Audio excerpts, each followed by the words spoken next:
Hey guys, it's Bashbender. I know in my last video I was telling you about my new video camera and how I was hoping to get my new footage up using that, but I really wanted to get home and do this video as quickly as possible so I can get it up.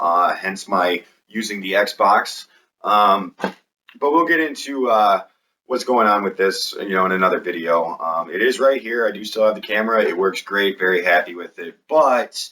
Um, I'm making this video because I want to talk about a very important subject that's going on right now, and that is the Coleco Chameleon.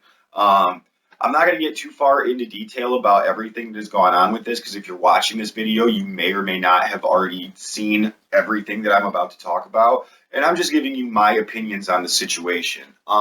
As you all know, a year or so ago, Retro VGS announced that they were bringing out this new retro console. It was going to play cartridge games, all that fun stuff, and it seemed kind of promising, especially to retro gamers like myself. It'd be nice to get brand new games in cartridge form, and it's like a lot of nostalgia, and that's really cool. I was very excited about it, and then their Indiegogo campaign didn't go anywhere because they were asking for a lot of money with no working prototype, and it's a little sketchy. But then they decided to go over to Kickstarter. And with Kickstarter, you have to have a working prototype. So things got to look a little bit better. And then when the prototype was supposed to come out at the New York Toy Fair, it was, a lot of people have speculations about what it was or what it wasn't, but for the most part, we can all agree that it was a SNES Junior crammed inside of the shell of a Jaguar. It had the electrical tape on it. The connectors were the same as the Super Nintendo. All that fun stuff. So they got called bullshit on them. Then a couple days later, on their Facebook page, they had posted a picture of a clear shell with a different board in it. And within a couple hours or couple of days of that, the people in the retro gaming community determined that that was a DVR capture card for a PC. So you got called out again, and then the picture got taken down off of their Facebook page.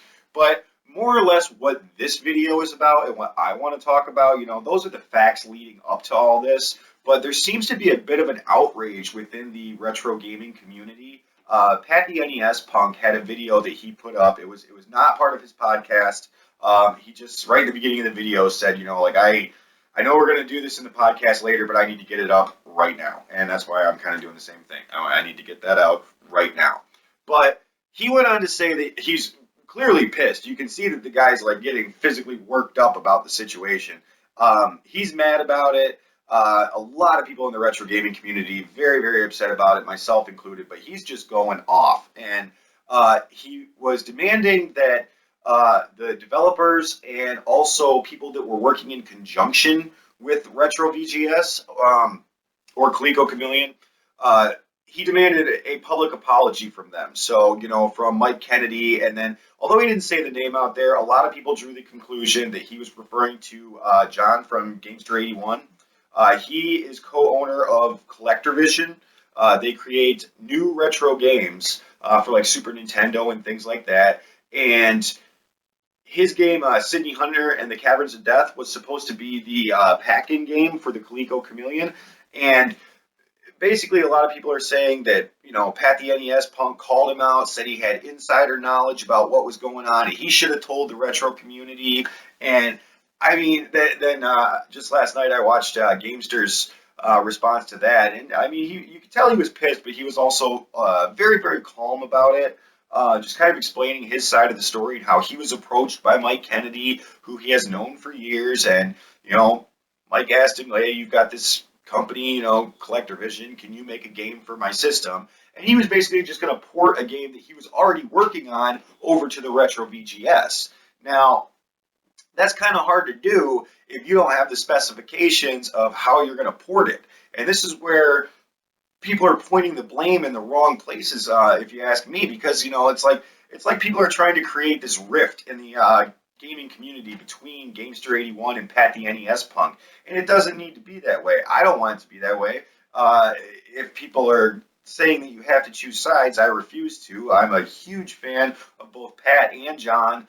They both made great videos. One of the things that got me back into gaming and retro gaming and everything. They both have my utmost respect. And because of that, I think what people are not looking at is where the blame really needs to be pointed. And the blame really needs to be pointed, quite frankly, at Mike Kennedy. Um, and even a little bit of us within the community because of our nostalgia. Because I mean, this guy basically he's the one that's saying that they're going to do this and saying they're going to do that, and then we never got to see any of it. But a lot of us got really excited about it, myself included. I'll even take some of the blame on it.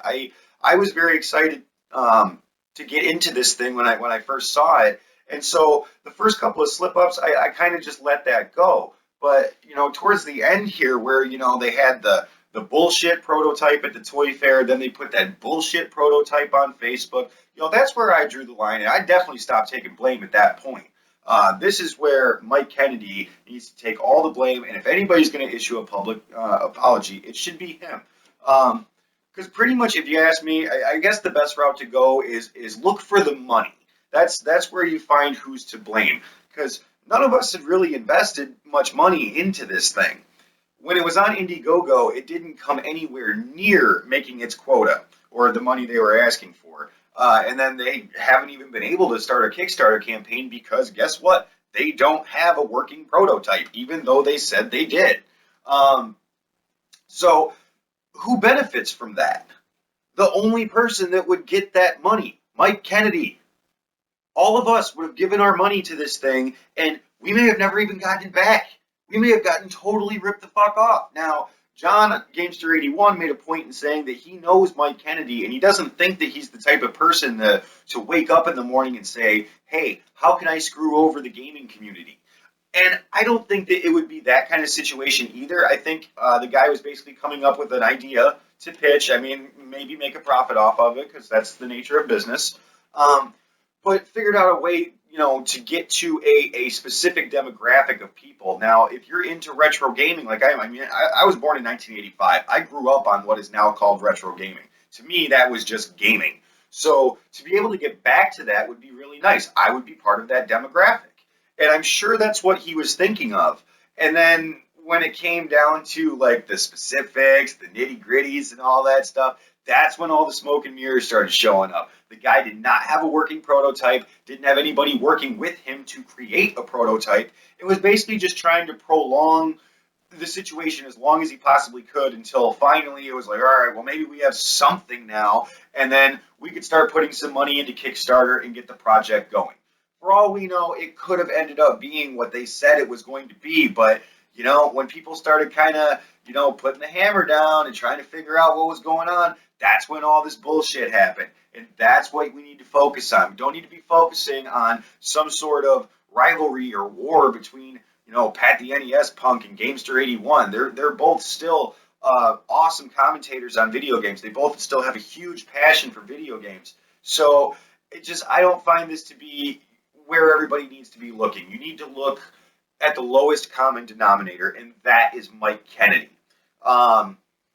If anybody needs to apologize to us and the rest of the retro gaming community, it is definitely him.